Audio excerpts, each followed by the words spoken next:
Welcome back. This is SA Today, and we are in the second hour of the show. And of course, we are talking coalition parties and so on. So for an update now from Irene, Pretoria, where the ANC NEC is meeting, we're joined by our reporter, Samkele Maseko. Samkele, I spoke to you earlier on, and of course, developments, the meeting was still ongoing. Speak to us about what the very latest from Pretoria is now.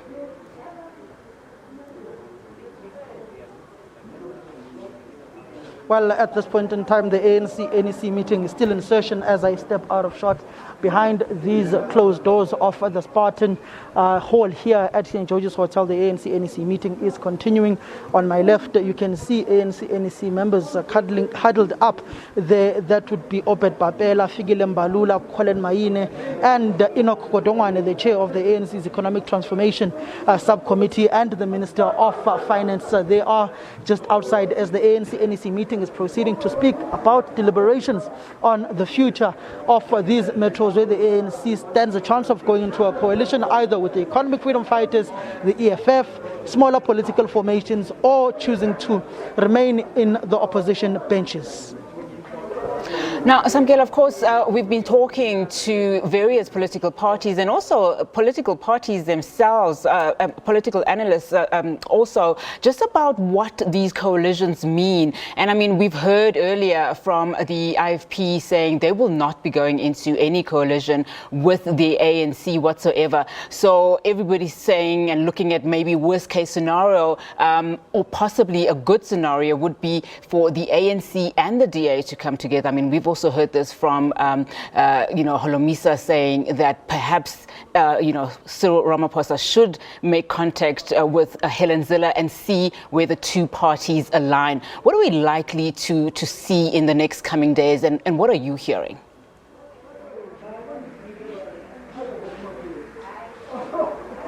Let's quantify that opening remark you just made, where you said the IFP is not willing to work with the ANC at all. I don't think that is factually correct. The briefing, which was held by the IFP, their president, Velankosi Natlabisa, said they are absolutely ruling out working with the ANC specifically in the province of KwaZulu-Natal.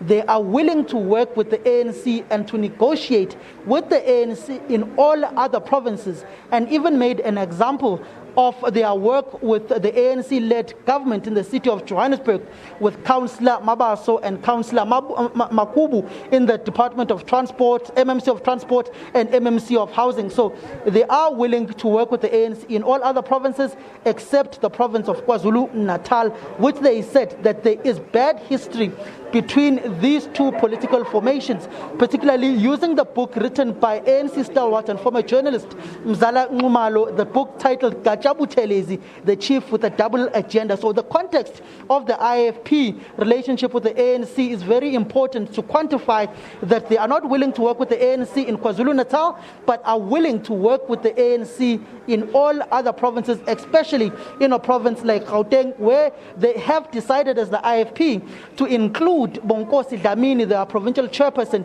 in the negotiation team of the Inkatha Freedom Party. So essentially, that's the lowdown. And the ANC, on the other hand, is negotiating with the Economic Freedom Fighters. The Treasurer General of the ANC ended up his negotiations with the EFF in the wee hours of the morning at about 2:30, where he was speaking with the EFF Deputy President Floyd Shivambu, the likes of Tengiwe Mkhalipi, the likes of EFF former National Chairperson Dalim Mpofu in those negotiations. And there is also the Democratic Alliance, whom the ANC is said to be negotiating with through Deputy Secretary General Jesse Duarte and National Chairperson Gwede Mantashe. That is indeed correct. In fact, President Velankosi Natlabisa also saying that the party will not consider coalitions with parties that practice racism or corruption. He was obviously speaking to the media in KwaZulu-Natal. Samkele, what is likely to happen there throughout the day? I know that, the ANC NEC is meeting, behind closed doors. What is the likely scenario to happen there today?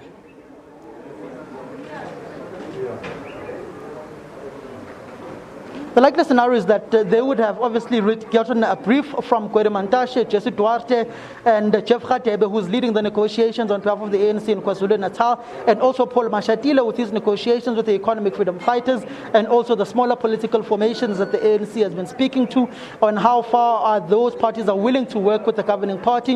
What's the probabilities, the after effects of the ANC working with the Democratic Alliance?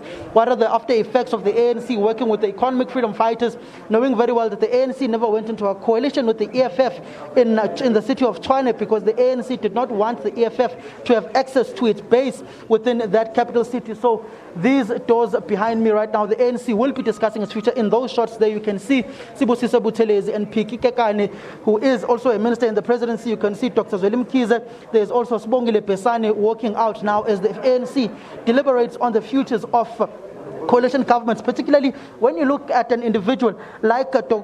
Zweli Mkhize and the role that he's had in the ANC in KwaZulu-Natal, and making sure that the ANC from 2001, when the IFP was very strong in that particular province, you look at the work they did with the late Begin Ntuli, the likes of Spoon Debele, the likes of Begicele, in trying to move that province away from the IFP. If you look at the recent outcomes, the province of KwaZulu-Natal has gone back to that electoral outcomes of the 2001 local government elections, going up to aftermath of those local government elections, like in 2004, when the IFP was still very much strong in that greater Zululand district. So an individual like him, who has worked extensively for the ANC in that province, it may have been sore to see the rise of the IFP once again, and particular individuals like Sibusiso Buthelezi, the former deputy minister as well, who hails from that province of KwaZulu-Natal, who hails from the Musa Dada region, where the IFP has increased its majority, particularly when you look at how they've dropped the ANC. Nomhlathuze municipality below 50%. They've taken the likes of provinces like Umkhanya Gude as well. So we will try later on during the course of the day, as we're here, to get individuals like Zweli Mkhize to speak on the electoral fortunes of their party, particularly in a province like KwaZulu-Natal. You look at the electoral fortunes of the governing party in provinces such as Gauteng, where all 9 municipalities have also been hung, which is a sore point for individuals like David Makura, who's an ex-officio, the likes of Nkekekane, who's an NEC member, and all ANC members who hail from this province of Gauteng, like Mathole Motshekga and Nji Motshekga, whom have a long-standing ideological history within the structures of the African National Congress in this province. Samkele Maseko coming to us live there from Pretoria. Thank you so much for that update. All right, let's move on to this now. Local environmentalists have welcomed the announcement that South Africa has secured nearly 130 billion rand in funding to help the country transition from coal